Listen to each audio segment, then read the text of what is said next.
শিলচর তারাপুরে ঘটে গেল এক ভয়াবহ অগ্নিকাণ্ড। কিছুক্ষণের মধ্যেই এলাকা জুড়ে দেখা দেয় তীব্র আতঙ্ক। শুরু হয় দৌড়ঝাঁপ। ঘটনার বিবরণে জানা যায়, সোমবার দুপুর 3:30 নাগাদ শিলচর তারাপুরে একটি অয়েল ট্যাঙ্কার গাড়িতে আগুন লাগে। এই আগুন লাগা দেখে আশেপাশের স্থানীয় লোকরা ভয়ে আতঙ্কিত হয়ে যান। ঘটনার খবর পেয়ে ঘটনাস্থলে ছুটে আসে দমকল বাহিনী। অয়েল ট্যাঙ্কার গাড়িতে লাগা আগুন নিভাতে সক্ষম হয় তারা। জানা যায়, গাড়ি চালকের এতে কোনো ক্ষয়ক্ষতি হয়নি, তবে শর্ট সার্কিটের কারণে এই আগুনের সূত্রপাত ঘটেছে বলে জানা গেছে। শিলচর তারাপুরে ঘটে গেল এক ভয়াবহ অগ্নিকাণ্ড। কিছুক্ষণের মধ্যেই এলাকা জুড়ে দেখা দেয় তীব্র আতঙ্ক। শুরু হয় দৌড়ঝাঁপ।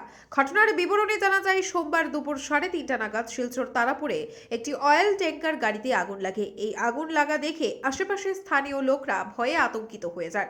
ঘটনার খবর পেয়ে ঘটনাস্থলে ছুটে আসে দমকল বাহিনী।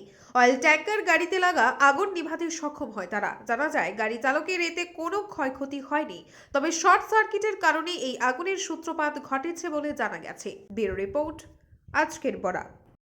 আপনারা দেখছেন আজকের Barak, a house of Adrija digital media.